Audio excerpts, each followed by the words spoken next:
అంబేద్కర్ కోనసీమ జిల్లా అల్లవరం మండలం తాటిగోన గ్రామ రైతులు క్రాప్ హాలిడే ప్రకటించారు. కలుషిత సాగునీటితో పంటలు దెబ్బతింటున్నాయని ఈ ఖరీఫ్ సీజన్లో గ్రామ పరిధిలోని సుమారు 250 ఎకరాల్లో వరి సాగు చేయబోమని స్పష్టం చేశారు.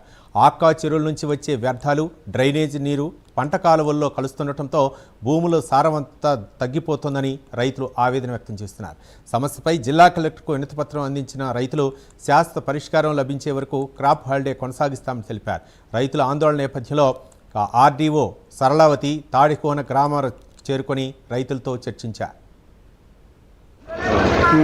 ప్రభుత్వం నుంచి మేము లెటర్ పెట్టామని కాయించమని వచ్చారండి. ఆర్డీఓ గారు, ఎంఆర్ఓ గారు, ఎడ్యుకేషన్ ఆఫీసర్లు అందరూ వచ్చారు. వచ్చి ఫీల్డ్లోకి వెళ్ళారండి. ఫీల్డ్లోకి వెళ్ళి చూశారు. చూసి ఎదరిదాకా నడిచి వెళ్ళారు. మేము చూసి పరిష్కారం చేసి ఏం చేయాలన్నది చెప్తా ఉన్నారండి. అక్కడ నుంచి వచ్చి మాకు అలాంటి తిరిగి వస్తామని చెప్పారు. అంతే అండి.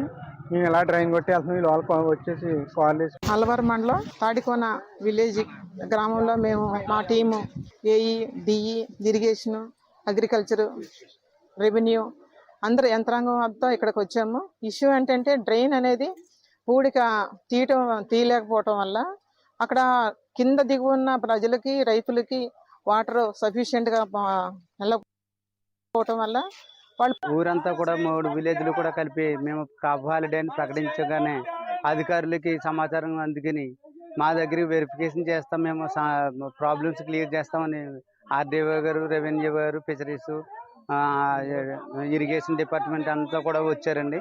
వచ్చి మేము ప్రాబ్లం క్లియర్ చేస్తానండి. పంచాయతీ దగ్గర రైతులందరూ విన్నపాలు విన్నవించుకున్న తర్వాత మేము సర్వే చేసి చూసి మెయిన్ ప్రాబ్లం ఏంటి ఎక్కడ ఉందో అదంతా క్లియర్ చేస్తామని చూసి మధ్య వరకు చూసి మధ్యలోంచి వెనక్కి చివరి వరకు తీసుకెళ్తానని ఆర్డీఓ గారు కూడా వెనక్కి తిరుగు ముఖం పట్టేసి కార్లు తిప్పికి వెనక్కి మొత్తం అధికారులు అందరూ కూడా వెనక్కి పరిష్కారం మాకు సమాధానం లేకుండా రైతులకి మధ్యలోనే తిరిగి వచ్చేసి ఫోన్ వచ్చింది వెళ్ళిపోతున్నాం అన్నట్టుగా ఆర్డీఓ గారు మొత్తం మిగతా అధికారులు అందరూ 1 by 1 అందరూ కూడా తిరుగు ముఖం పట్టి వెళ్ళిపోయారు. మాకు ఎటు మా రైతులకు కానీ తాడుకొని జనానికి కానీ ఏ విధమైన పరిస్థితి